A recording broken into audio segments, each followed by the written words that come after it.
नमस्कार दोस्तों। आज मैं आपके लिए एक वाणी लेके आया हूँ और उस वाणी को जब आप समझोगे तो आपके जितने भी भ्रम हैं वो दूर हो जाएंगे।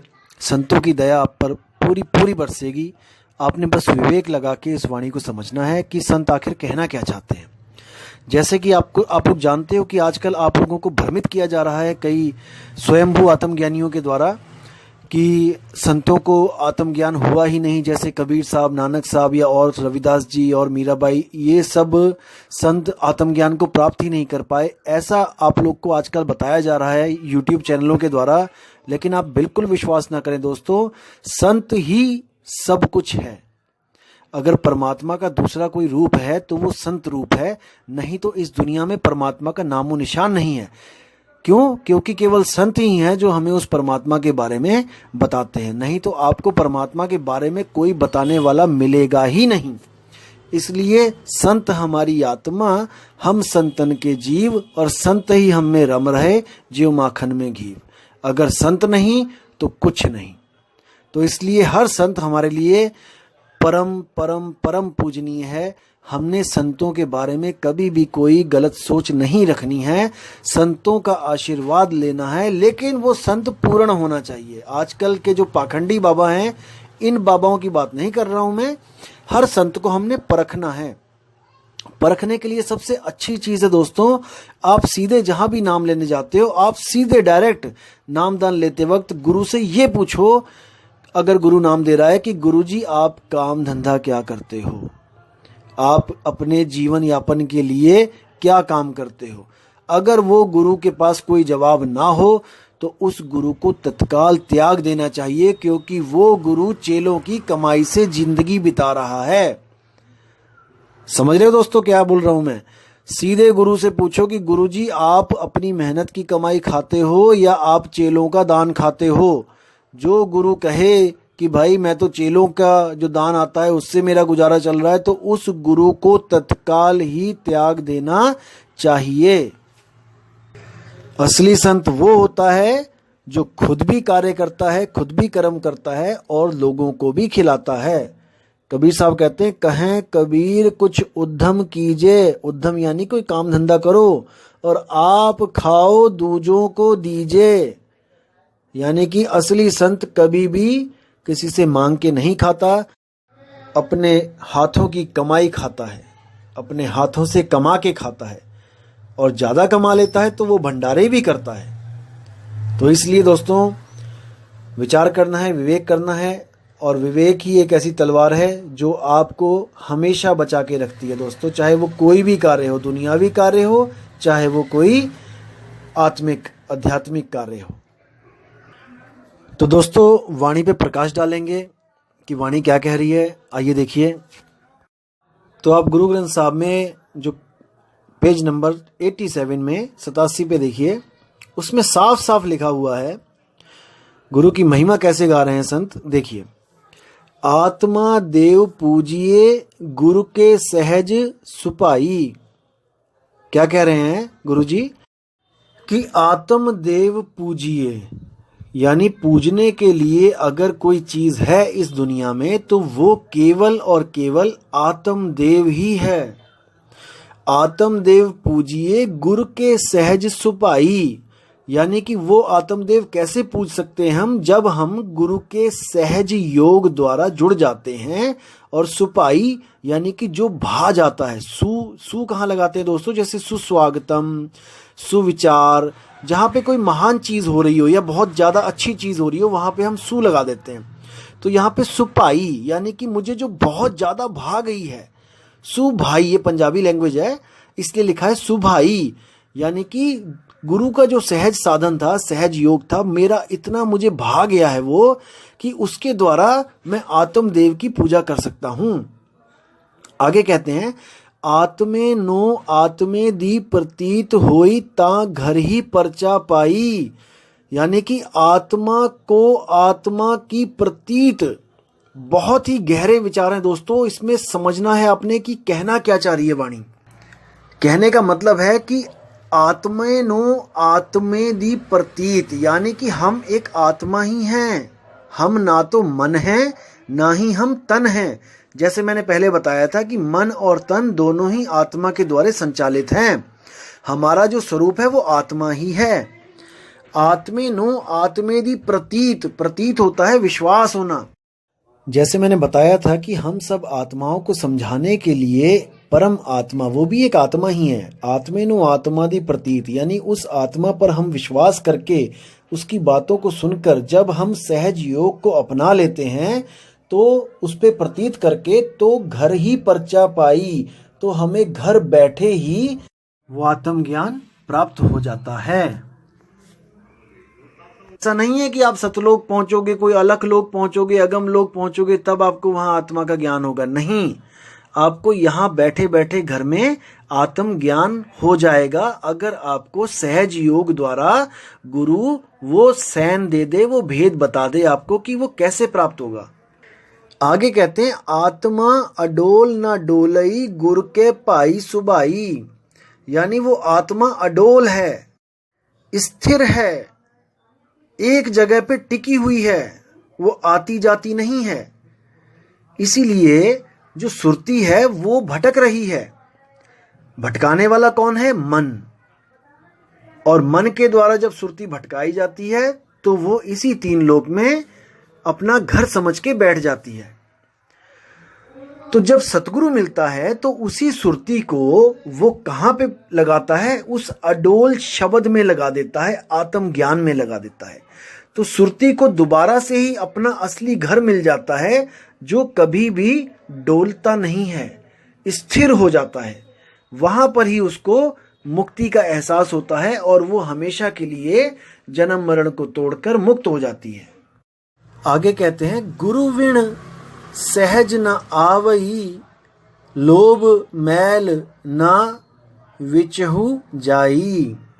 कह रहे हैं कि गुरु के बिना कोई भी उस सहज अवस्था को प्राप्त नहीं कर सकता, वो सहज साधन को कभी प्राप्त नहीं कर सकता। लोभ मैल जो मन का है वो कभी नहीं धुल सकता बिना गुरु के।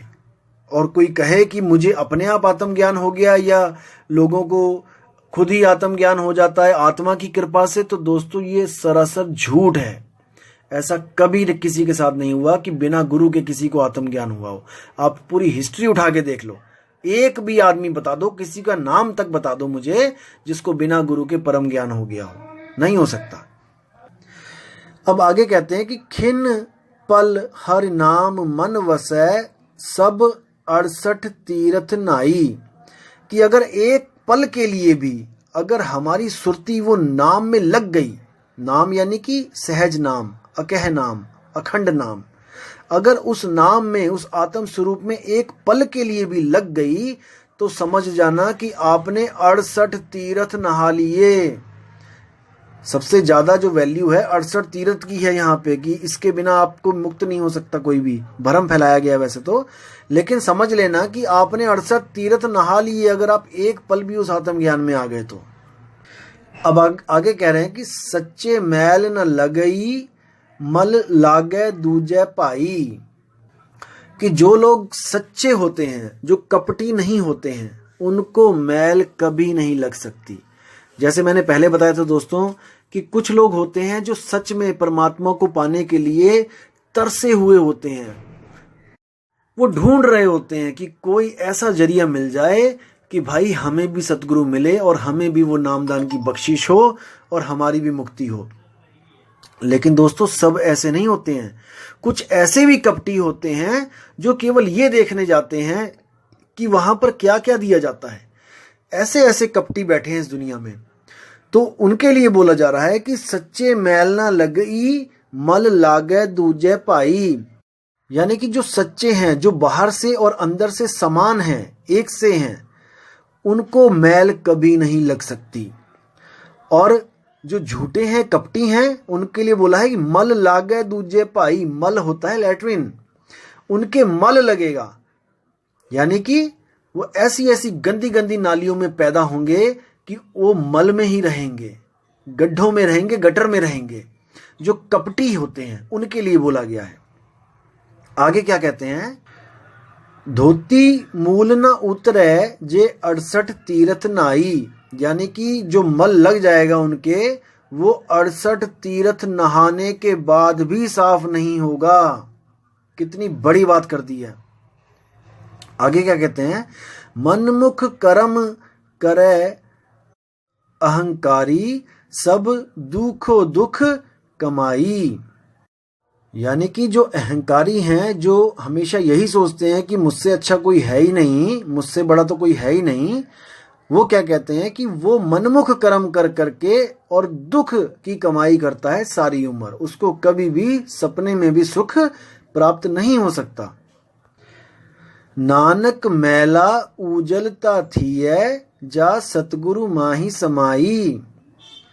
क्या कह रहे हैं संत महाराज हमारे, कह रहे हैं कि मैला जो है आपका तभी उजल हो सकता है, जो आपने जो इतने खोटे कर्म कर दिए हैं, ये कर्म तभी माफ हो सकते हैं अगर आप सतगुरु माही समाई, यानी कि अगर आप सतगुरु में समा जाते हैं, यानी कि आपकी सुरती जो है वो शब्द में समा जाती है, तब तो आपके कर्म एक पल में नाश हो जाते हैं, अन्यथा आपको एक एक कर्म का फल भुगतना ही पड़ेगा। और इस दुनिया में ऐसी कोई ताकत नहीं जो आपको उन कर्मों से बचा सके।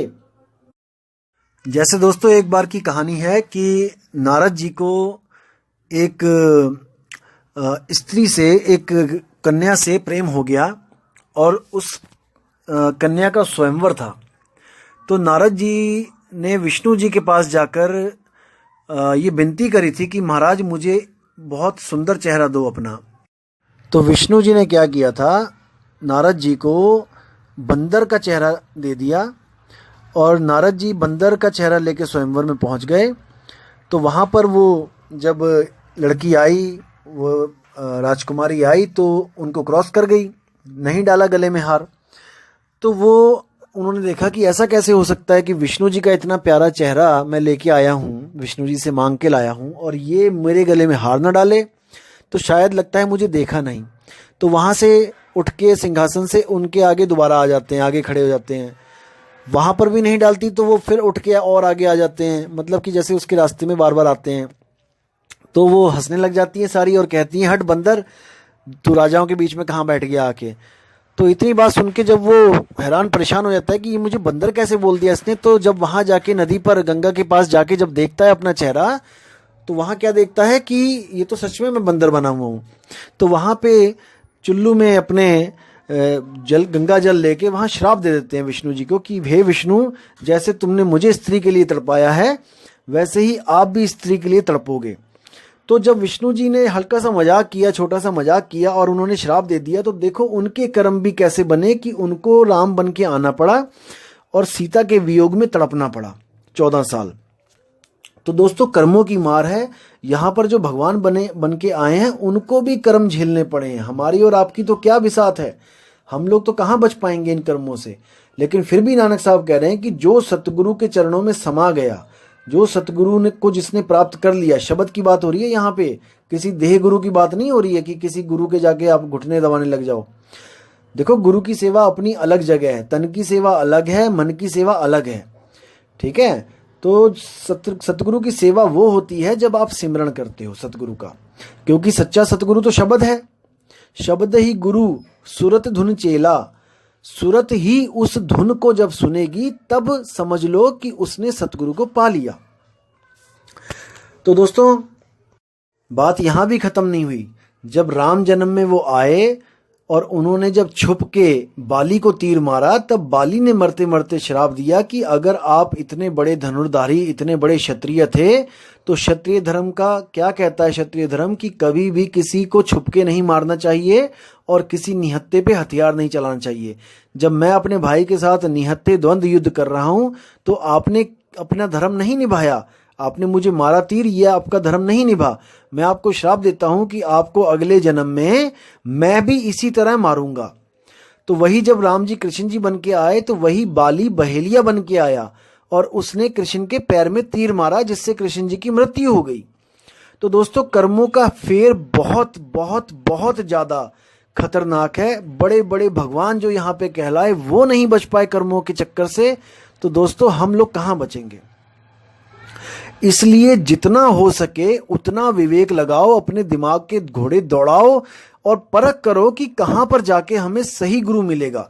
दोस्तों एक ही जन्म मिला है, ये बार बार नहीं मिलेगा, नहीं मिलेगा, नहीं मिलेगा। मैं बार बार कह रहा हूं कि किसी के भी चक्कर में ऐसे नहीं पड़ना है। बाल की खाल निकाल दो, ज्ञान को समझ लो, अच्छी तरह समझो, चाहे 1 साल 2 साल 10 साल लग जाएं, लेकिन जब तक आपको पूर्ण संतुष्टि ना मिले आप कहीं भी नाम मत लो, मत लो, मत लो। मैं फिर कह रहा हूं आपको, क्योंकि वहां पर भाव बन जाते हैं। जब आप किसी से जुड़ जाते हो तो वो गुरु अगर अधूरा भी है लेकिन आपके भाव बन जाते हैं। आप इतनी सेवा करते हो, कई बार आप लोक लाज में आ जाते हो, लोगों को पता लग जाता है कि आपने किसी गुरु को धारण कर लिया, 4-5 साल आप उस गुरु के साथ रहते हो। फिर आप जब नया गुरु, जब आपको पता लग जाता है कि वो गुरु तो अधूरा है, तो नया गुरु बनाने में भी आप लोक लाज के मारे नहीं बना पाते हो। नया गुरु सोचते हो कि लोग क्या कहेंगे, कि देखो 5 साल किसी गुरु के पास लगाया, फिर बदल दिया, फिर 5 साल कहीं लगाया, यानी कि इसका कोई दीन ईमान ही नहीं है। अब उनको इस बात की सत्यता नहीं पता है कि जब तक मिले नहीं गुरु वो सांचा, तब तक गुरु करो 10 पांचा। जब तक मिले नहीं शब्द वो सांचा, जब तक वो सच्चा शब्द नहीं मिलता तब तक करो गुरु 10 पांचा। चाहे 10 गुरु करने पड़ जाए, 100 करने पड़ जाए, करो। लेकिन दुनिया क्या सोचती है कि गुरु एक फैशन है, कि एक गुरु कर लिया, हाँ जी हमने फॉर्मेलिटी पूरी कर ली, अब हम गुरु नहीं बदलेंगे, चाहे वो गुरु हमें नरक में ले जाए। लोगों की ये मान्यता हुई पड़ी है इस वक्त। ऐसा बिल्कुल नहीं है दोस्तों। गुरु हमने किसी फैशन के लिए नहीं किया है, कि हमारी कोई फैशन, कि हमने कोई फॉर्मेलिटी निभानी थी, कि लोग हमें पूछेंगे आपने गुरु किया है, तो हम, हमारे पास कोई गुरु नहीं होगा तो हम कहेंगे नहीं हमने गुरु नहीं किया है, तो लोग कहेंगे बताओ तुम्हारी मुक्ति कैसे होगी, इसलिए चलो कोई भी गुरु कर लो। किसी से भी बात नहीं बनेगी दोस्तों। इसलिए जिस भी गुरु को धारण करना है, मैं फिर कह रहा हूं, ये जरूरी नहीं है कि आप हमारे गुरु जी के पास आओ, मत आओ, बिल्कुल मत आओ। लेकिन जिसके पास भी जाओ आप परख करके जाओ कि आपकी आत्मा के साथ कोई धोखा ना हो जाए, कहीं आप फंस ना जाओ इस चक्कर में, जन्म मरण के चक्कर में। क्योंकि गुरु बनाने का उद्देश्य केवल एक ही है, जन्म मरण से मुक्ति। अगर जन्म मरण से मुक्ति नहीं मिल रही है तो हमारा कोई फायदा नहीं उस गुरु बनाने का। जैसे डॉक्टर के पास जाने का उद्देश्य है आपकी बीमारी खत्म हो, अगर वो डॉक्टर आपको दवाई पे दवाई दे रहा है, आप 1 साल से दवाई खा रहे हो और वो सर्दी जुकाम ही नहीं खत्म कर पा रहा है आपका, वो आपका दांत में दर्द ही नहीं खत्म कर पा रहा है, दोस्तों उस डॉक्टर की हमें कोई जरूरत नहीं है। आपको डॉक्टर बदल लेना चाहिए।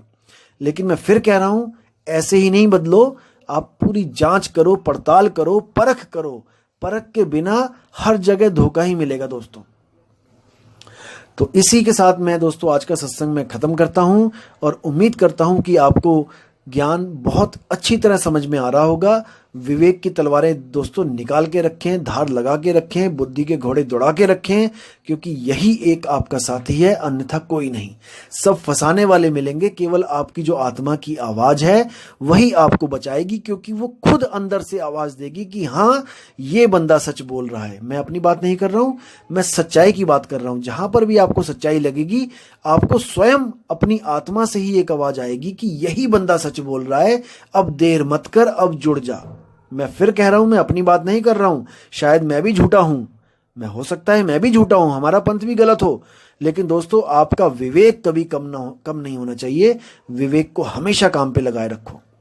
इसी के साथ दोस्तों मैं विदा चाहूंगा और अगली ऑडियो में बहुत जल्दी भेजूंगा एक नई वाणी के साथ, जिसको सुनकर आपके सारे भ्रम के पर्दे दूर हो जाएंगे। तो दोस्तों रब से दुआ करता हूं कि आपकी जिंदगी बहुत ही शांति से चलती रहे, खुशहाल जिंदगी मिले आपको। सुख दुख तो चलते रहते हैं, लेकिन आपको आध्यात्मिकता में कभी भी आपको कमी ना हो। आप हमेशा अध्यात्म की तरफ बढ़ते चले जाएं। अध्यात्म का मतलब क्या होता है? कोई देवी देवताओं की पूजा या कोई मंत्र जाप नहीं होता है। अध्यात्म का मतलब होता है, 2 अक्षरों से मिला है अध्यात्म बना है, अध्याय प्लस आत्म, यानी आत्म का अध्याय, यानी एक ऐसा लेसन जिसका टॉपिक है आत्मा, और आत्मा के अलावा और कोई ज्ञान ना हो। जैसे दोस्तों आपने देखा है कि निबंध होते हैं, अगर गाय का निबंध है तो उसमें केवल गाय के बारे में ही लिखा जाएगा, चाहे 10 लाइनें लिखो चाहे 14। अगर उसमें बकरी या घोड़ा आ गया तो समझ लो कि वो मिलावट है, उसको तत्काल त्याग दो। आत्मज्ञान का मतलब होता है अध्यात्म, अध्याय प्लस आत्म।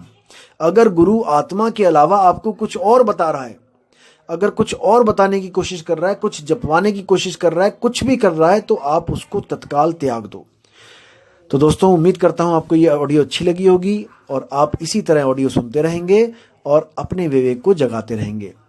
साहिब बंदगी, सतनाम। जय गुरु बंदी छोड़ कबीर साहिब, जय गुरु बंदी छोड़ मदन साहिब, जय जय गुरु बंदी छोड़ वैराग साहिब की सदा ही जय हो। साहिब बंदगी, सतनाम।